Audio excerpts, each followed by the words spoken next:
Well, he's a star now, isn't he? I think you'll agree with me, he's a real future star too. Would you please welcome to the stage Andy Robertson?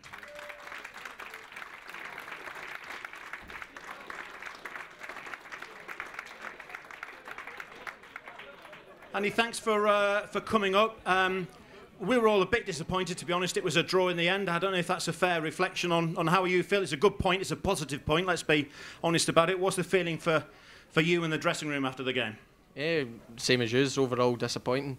Over the 90 minutes, I think we created enough chances to get the 3 points. But you know, we never took the chances on another day. We could have won 3 or 4-0. But you know, we might look back in this day and say it was a point gain.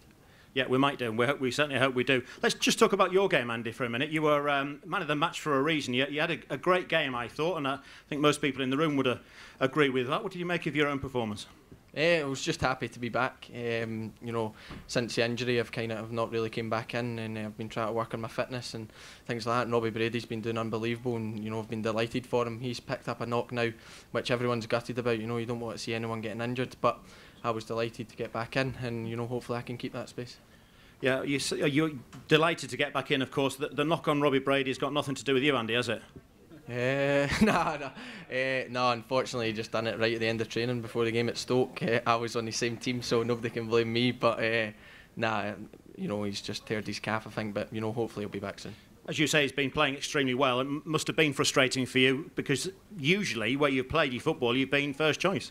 Yeah, but you know, it's good. Me and Brady just bounce off each other in training and in games. You know, we're first to comment on each other. You know, he was the first one to come up to me in the changing room there and you know, say how well I played, and vice versa. When he put in the ball against QPR, you know, I celebrated it as if it was me.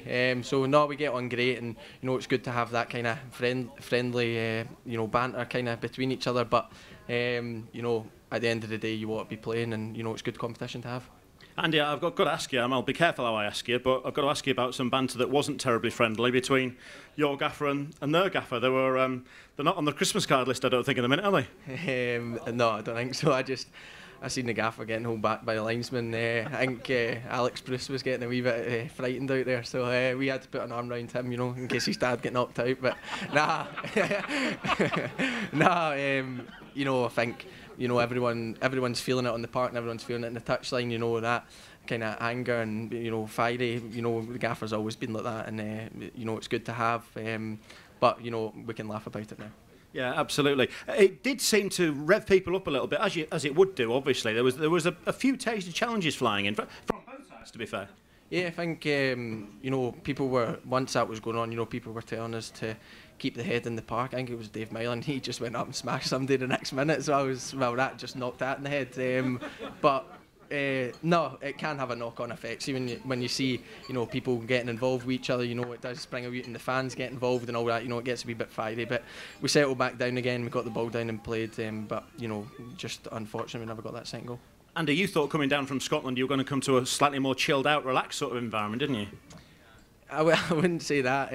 Up in Scotland, you know, would have been a few arrests up there, so it was a wee bit of a more bonus out there. But you know, I've seen some sights up in Scotland, so you know, that was nothing. No, quite. I can imagine. What's the manager say after a game like that? Is he saying good point, well done? Is he saying you should have done a few things differently? What's gauging his mood? How would he put it? You know, I think it's a tough one for him, because he knows we've played well, and on another day we would have, you know, got the easy 3 points.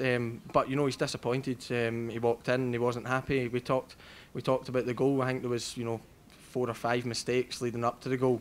Me, Dave Myler, Elmo, I think he rhymed off a few names. So, but you know, if we can take that out of game, then we go away with the win. But you know, I think overall we can take a lot of positives from that performance. Yeah, good crowd in tonight, good number, and it was good bit of atmosphere as well, wasn't there?